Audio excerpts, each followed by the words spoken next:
you so much for joining me, and I hope each and every one of you are having a good day. So let's just go ahead and get started. This is actually a topic that I'm super excited to talk about. Number one, because I think that it is so great that things in the world we live in today are starting to be less worried about gender, less worried about age, less worried about race. I think if you're a human being, you should be able to do anything that you want to do in this life that we live in this world that we live in. So go for it. I always tell people, the craziest thing you can imagine, go for it. If you really believe in it and if you really want something, you can accomplish anything that you set your mind to. And something as simple as this topic, being a flight attendant and being older. There is no age cap on being a flight attendant. Now, with the airline that I work for, you do have to be 21 to apply. A lot of airlines, and I know all legacy carriers across the board, you have to be 21 because we serve alcohol in our flights. I know that there is an airline, I believe it's called Mesa. Sorry if I'm not pronouncing that correctly, but I believe you can apply there at 18. There are jobs within the airport field and different jobs within the airline industry where you can be 18 and apply. But as a flight attendant, and from the advice that I have heard on it, just in general things that I've researched about it, 21 years of age to apply. And with that being said, people think, and there used to be stipulations on your age, on your weight. I actually flew with this lady who was like former Pam Ann, and I forget the airline. I think she worked at one other airline, but she was telling me a story about how every single week within her probationary period, which was just 4 weeks for her, she was weighed every single week. Literally had to get on a scale with her uniform on and be 135 pounds or less. Every week they weighed her, and then after she finished her probationary period, they were only weighed once a month. And if you were over that weight, you were kicked out. You weren't allowed to be in the airline. At that time too, just this is once again a secondhand story, but you had to be single. You could not have any kids. If you got pregnant, you were kicked out. If you were over, there was a height requirement as well, but I don't remember what she said it was. But anyway, that was 25, I believe she said. No, it was longer than that. I don't remember how many years ago, but anyway, scratch all of that. It's 2017 and that's not how we're doing things. For those people that ask me, okay, I am this old and I'm considering being in this career, do you have any tips? Do you have any advice that you can give me? And I'm going to give you my 100% bluntly honest and respectful opinion about this. I'm glad and honored that you guys are like even considering it and pursuing this job, because it has so many amazing benefits, and you guys know I love what I do. But understand, as a senior junior mama, you don't get any special treatment. Now I'm saying this first and foremost because it's like regardless of your age, when you're junior, it doesn't matter. And in my last video I kind of like gave some advice on tips for junior flight attendants, but with this job it can be really physically demanding. And I think out of everything, regardless of your age, this can be one thing that is the hardest to struggle with from a flight attendant's perspective, because when you're applying for it, you're thinking of the travel benefits, you're thinking of the places that you want to go and see and how the world has opened up to you, and you're not really thinking of maybe your actual job duties. You might be thinking of the customer service and the being able to solve the difficult problems and interacting with passengers and meeting all these people, and that's fine, but they don't talk to you or stress to you about how physically demanding this job actually is. When I first got out on the line, something as simple as lifting my heavy, because I did not know how to pack, my heavy, ridiculous packed down to the, I mean, I could have gone on vacation for 2 weeks, the amount of stuff I was packing when I first started. All these things that I put in this rollerboard that I now have to lift over my head, put into a bin on a 757, put into the bin of the 90. Like all these, we're changing aircrafts every leg. I'm lifting this bag up thinking, why did I pack like this? Like, what was I thinking? No one told me we were gonna have to lift these bags up this much. Up and down the aisles, stomping in the terminals in heels, in flats sometimes, because my toes were just saying absolutely not, take them off, you can't do this, I'm over it.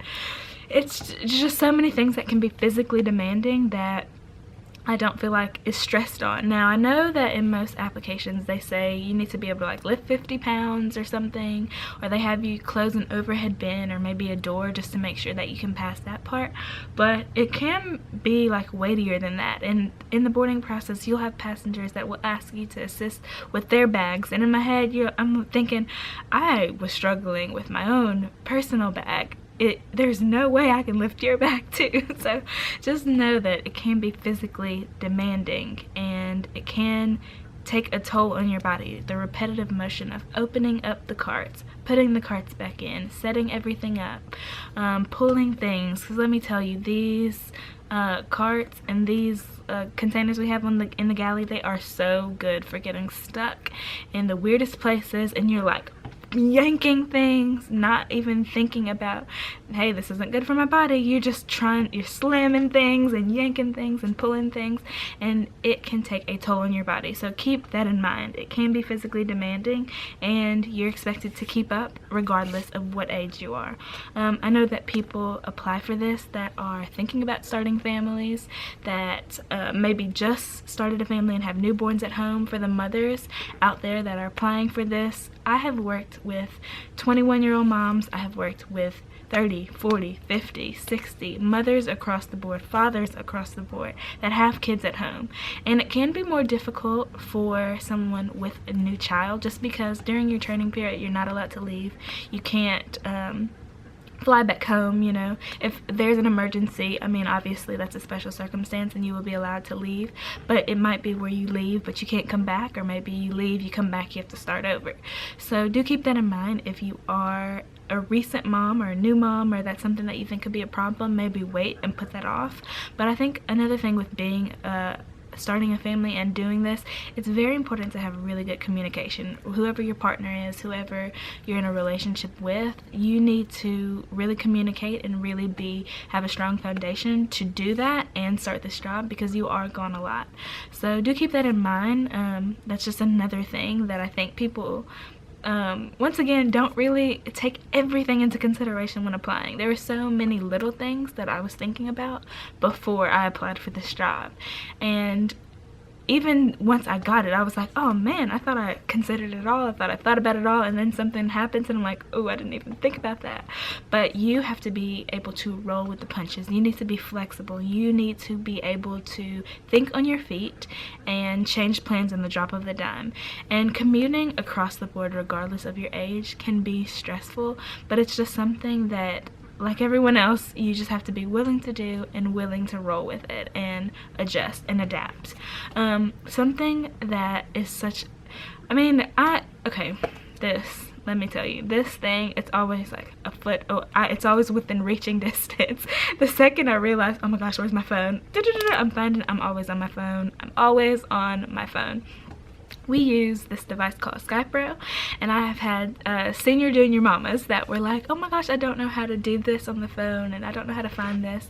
And there are like computer drills and people that can help you and everything else with technology. And I don't mean to like sound condescending or like I'm talking down to anyone, but modern technology can be overwhelming and it can be scary to older people. And understand, when I first was like exposed to like computers and stuff, I had to unplug my house phone to take the modem out and put into my computer to use the dial-up and hear that that weird noise and watch the little AOL man run across the screen to get on the computer, and then that meant there was no house phone. So I grew up in the beginning stages of technology, but I've always been exposed to computers. I've always been exposed to phones. However, there was a time when I had to go to the library to do my research report and get actual books and not Google everything and Wikipedia everything. So I do understand that that can be intimidating, that like change in generation and change in the millennials versus others when it comes to stuff like this. But you still got to keep up. You still need to know how to use that phone to check that connection for that passenger. Tell them how to get on Wi-Fi. Tell them how, you know, ring up their white wine that they just purchased on the flight. So there's no like slack for you. Just because you might be not familiar with it, you still got to get with it. So a lot of times people are really good, like 10 times out of 10, we're really good about saying, oh, hey, you just go here and do this, like explain it. But understand that modern technology and the way things are going and the direction we're going, we're never coming back from this. This is not going anywhere. I use this for everything, too many things, but it's 2017, you know, that's just the gist of it. Oh, the train's coming, hold on. Sorry. 8, do not let an age or number stop you from applying for this. I know, and I get this direct message to me quite a bit that says, you know, I don't think I got the job because of this. I don't think I got the job because of that. Your personality and how you interact at that interview and how you carry yourself and how you represent who you are says everything about you at the interview. It is not a skin color, it is not an age, it is not a gender, it is not anything like that. It's you as a person. Shine through, let them know, hey, I want this. This is why I want to do this. And I've said this in previous videos. Once again, I had people in my class everywhere from age 21 to 62, I believe. I can't remember exactly, but I know it was in the 60s. So don't let your age stop you from doing this. Please do not. But understand, once you get out on the line, you gotta keep up and you gotta do everything that everyone else does because we're equal. And that's another thing that I will never forget one of my trainers said to me, because let me tell you, I was the most stressed out, paranoid, just anxious, like my anxiety got the best of me so many times in training. And my instructor pulled me to the side once and said, when you get out on the line, if you made a 90 on every test, if you failed a test and had to retake something, if you were that person who was barely getting by, if you were that person who was top of your class, every single time it just became easy to you, it is a whole nother animal, and none of that matters once you get on the line. We are all equals. We're all cabin crew. We pour Cokes the same. You up in first class, don't pour your Coke any differently than me in the back. You being on the line 58 years, you have seen a lot more. I mean, I'm not even gonna lie, they have seen it all. But me, day one, we're equal. Like we're all flight attendants. We all do the same thing. We all want to provide the best customer service. We all want to do our domestic and our international trips, and we all want to get through and have a nice, boring, easy flight and just finish the job and get to our layovers and have fun. But essentially, regardless of what age, what point in life that you are, you can do this. And I highly, highly, highly recommend applying. Do not let your age stop you from applying. So once again, if anyone has any like specific questions or anything that they would like to ask, feel free to leave that down below. I don't know if this was like in-depth enough for you guys, but I would, you know, be open and feel free to answer anything that you guys want to know or need to ask me. So I don't know why I'm getting towards the end and I'm like forgetting everything I have to say. But everything, like all my links to my social media, once again will be in the description box, and I will see you guys in my next one.